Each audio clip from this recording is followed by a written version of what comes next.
ചാവറയച്ചനെയും യവുപ്രാസ്യമ്മയെയും Francis മാർപ്പാപ്പ വിശുദ്ധരായി പ്രഖ്യാപിച്ചു. ഇരുവരുടെയും തിരുശേഷിപ്പുകൾ അൾത്താരയിൽ സമർപ്പിച്ചു. യവുപ്രാസ്യമ്മയുടെ തിരുശേഷിപ്പ് സിസ്റ്റർ സാങ്തയും ചാവറയച്ചന്റെ തിരുശേഷിപ്പ് ഫാദർ ജെയിംസ് മടത്തിക്കണ്ടത്തിലും സമർപ്പിച്ചു.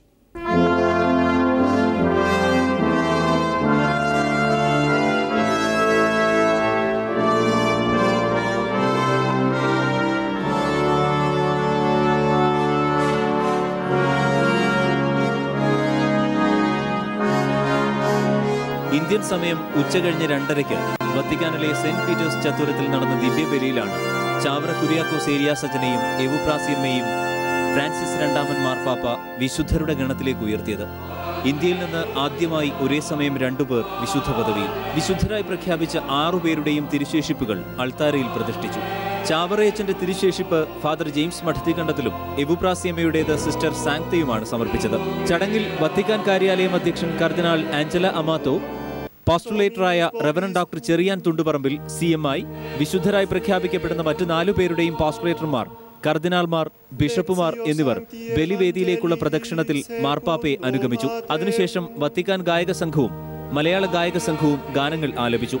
വിശുദ്ധ പദവി പ്രഖ്യാപനത്തിന് ശേഷമായിരുന്നു തിരുശേഷിപ്പുകൾ അൾത്താരയിൽ പ്രതിഷ്ഠിച്ചത്. തുടർന്ന് കാറസൂസ പ്രാർത്ഥനയിൽ വത്തിക്കാനിൽ മലയാളം മുഴങ്ങി. പ്രാർത്ഥിച്ചത് ഫാദർ ഡേവിസ് പട്ടത്ത്. സഭയെ അങ്ങയുടെ കൃപയാൽ നവീകരിച്ച് വിശുദ്ധിയുടെ സന്തോഷത്തിലും ഉന്മേഷത്തിലും ഞങ്ങളുടെ അച്ചപാലകരെയും ജനത്തെയും വളർത്തണമേ. ശേഷം ചാവറയച്ചന്റെയും യവുപ്രാസ്യമ്മയുടെയും മധ്യസ്ഥതയിൽ രോഗശാന്തി ലഭിച്ചെന്ന് വിശ്വസിക്കുന്ന പാലാ സ്വദേശി മരിയയും കൊടകര സ്വദേശി ജുവലും കാഴ്ച സമർപ്പണം നടത്തി. നാളെ ഇന്ത്യൻ സംഘം മാർപ്പാപ്പയുമായി കൂടിക്കാഴ്ച നടത്തുന്നുണ്ട്.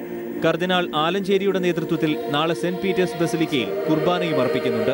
ചാവറയച്ചനെയും യവുപ്രാസ്യമ്മയും കൂടാതെ ഇറ്റലിയിൽ നിന്നുള്ള Giovanni Antonio Farina, Ludovico de Casoria, Nicola da Longobardi, Amato Ronconi എന്നിവരെയും മാർപ്പാപ്പ വിശുദ്ധരായി പ്രഖ്യാപിച്ചു. News desk. ചാവറ കുര്യാക്കോസ് ഏലിയാസച്ചന്റെ പ്രധാന കർമ്മഭൂമിയായിരുന്ന മാന്നാനം അദ്ദേഹത്തിന്റെ വിശുദ്ധ പദവി പ്രഖ്യാപനത്തിന് ശേഷം വിശ്വാസികൾ ആഘോഷത്തിൽ ആയിരുന്നു. യവുപ്രാസ്യമ്മയുടെ വിശുദ്ധ പദവി പ്രഖ്യാപനത്തിന്റെ സന്തോഷത്തിലാണ് ജന്മനാടായ കാട്ടൂരും ഒല്ലൂരിലെ സെന്റ് മേരീസ് മഠവും. രാവിലെ ആരംഭിച്ച ചടങ്ങിൽ നിരവധി വിശ്വാസികളാണ് പങ്കുചേർന്നത്. സമ്പൂർണ്ണ മദ്യനിരോധനമെന്ന വലിയ പ്രഖ്യാപനത്തിൽ നിന്നും UDF മലക്കം മറിയുന്നു. മദ്യനിരോധനമല്ല, മദ്യവർജനമാണ് UDF ലക്ഷ്യമിടുന്നതെന്ന് കൺവീനർ PP തങ്കച്ചൻ. ഓഗസ്റ്റ് 21 തിരുവനന്തപുരത്ത് നടന്ന വാർത്താ സമ്മേളനത്തിലാണ് പുതിയ മദ്യനയം സർക്കാർ പ്രഖ്യാപിച്ചത്. UDF യോഗത്തിന്റെ ഐക്യകണ്ഠേനയുള്ള തീരുമാനം മദ്യരഹിത കേരളം എന്നതാണെന്നായിരുന്നു മുഖ്യമന്ത്രിയുടെ പ്രസ്താവന. ഇതിനായി പൂട്ടിയ 418 ബാറുകളും പ്രവർത്തിച്ചുകൊണ്ടിരിക്കുന്ന 312 ബാറുകളും തുടർന്ന് പ്രവർത്തിക്കാനുള്ള അനുമതിയുണ്ടാവില്ലെന്ന് മുഖ്യമന്ത്രി പ്രഖ്യാപിച്ചു. 2015 ഏപ്രിൽ 1 ശേഷം കേരളത്തിൽ 5 സ്റ്റാർ ബാറുകൾ മാത്രമേ പ്രവർത്തിക്കുകയുള്ളൂ. 10 വർഷത്തിനിടയിൽ സമ്പൂർണ്ണ മദ്യനിരോധനം നടപ്പിലാക്കും. ഓരോ വർഷവും 10% ബീവറേജ് ഔട്ട്ലെറ്റുകൾ അടച്ചുപൂട്ടും. മദ്യം ഘട്ടം ഘട്ടമായി ഇല്ലാതാക്കുന്ന നൂറ്റാണ്ടിലെ ഏറ്റവും വലിയ സാമൂഹ്യമാറ്റം എന്ന നിലയിലാണ് മുഖ്യമന്ത്രി മദ്യരഹിത കേരളം പ്രഖ്യാപിച്ചത്. 10 വർഷം കൊണ്ട് ഘട്ടം ഘട്ടമായി സമ്പൂർണ്ണ മദ്യനിരോധനം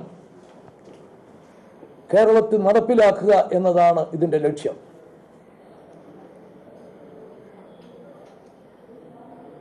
ആ പ്രക്രിയയിലേക്കുള്ള ഏറ്റവും പ്രധാനപ്പെട്ട തീരുമാനമാണ് ഇപ്പോൾ കൈക്കൊണ്ടിരിക്കുന്നത്.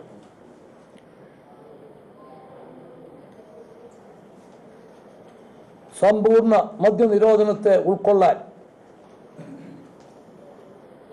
ഈ കാലയളവിൽ കേരളം സജ്ജമാകണം.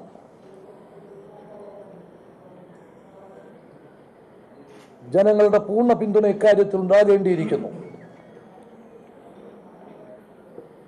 ഈ ഒരു വലിയ ലക്ഷ്യം കൈവരിക്കാനുള്ള സർക്കാരിന്റെ ശ്രമത്തിന് എല്ലാവരുടെയും സഹായ സഹകരണം അഭ്യർത്ഥിക്കുന്നു. 2 മാസത്തിന് ശേഷം ബാർ വിഷയത്തിൽ വലിയ ആരോപണങ്ങൾ പുറത്തുവന്നു.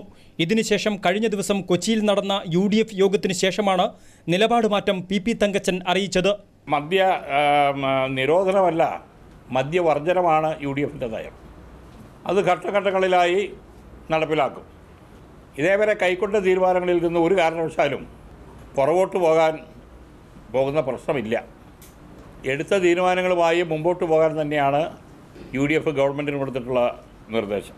ബാറുടമകളോടുള്ള സമീപനം മയപ്പെടുത്തിയതിന്റെ ഭാഗമായാണ് UDFന്റെ ഈ നിലപാട് മാറ്റമെന്നാണ് വ്യാഖ്യാനിക്കപ്പെടുന്നത്. കൊച്ചിയിൽ നിന്നും RK ജയപ്രകാശ്. നിർമ്മാണം പൂർത്തിയാകും മുൻപ് നിലയ്ക്കൽ ക്ഷേത്രത്തിൽ പുനഃപ്രതിഷ്ഠാ ചടങ്ങുകൾ നടത്തിയത് വിവാദമാകുന്നു. പുനരുദ്ധാരണ പ്രവർത്തനങ്ങൾ നടക്കുന്നതിനിടയിൽ അതീവ രഹസ്യമായാണ് 3 മാസങ്ങൾക്ക് മുൻപ് ദേവസ്വം ബോർഡ് പുനഃപ്രതിഷ്ഠാ ചടങ്ങുകൾ നടത്തിയത്.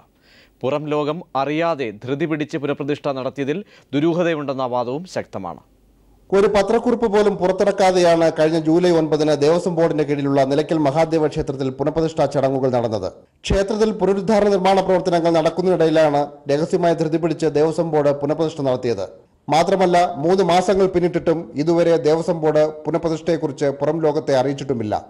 വിശ്വാസപ്രകാരം ശ്രീകോവിലിന്റെ പണികൾ പൂർത്തീകരിച്ചിട്ട് വേണം പ്രതിഷ്ഠ നടത്തേണ്ടതെന്ന് ആക്കിരമൻ കാളിദാസ ഭട്ടതിരിപ്പാട് പറയുന്നു. തത്വശാസ്ത്രവിധി പ്രകാരം ഒരു പൂർണ്ണത വന്നതിന് ശേഷം ആണ് പ്രതിഷ്ഠകൾക്ക് വിധിയുള്ളത്. സ്വാഭാവികമായിട്ട് ക്ഷേത്രം പൂർത്തീകരിച്ചതിന് ശേഷമാണ് പ്രതിഷ്ഠിക്കേണ്ടത്. അങ്ങനെയാണ് നിയമം.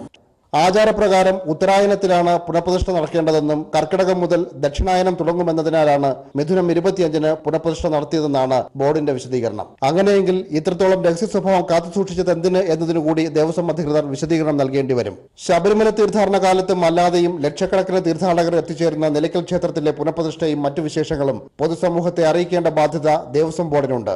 ക്യാമറമാൻ വിനോദിനൊപ്പം BJ Minish Kumar, news bureau, Sabarimala.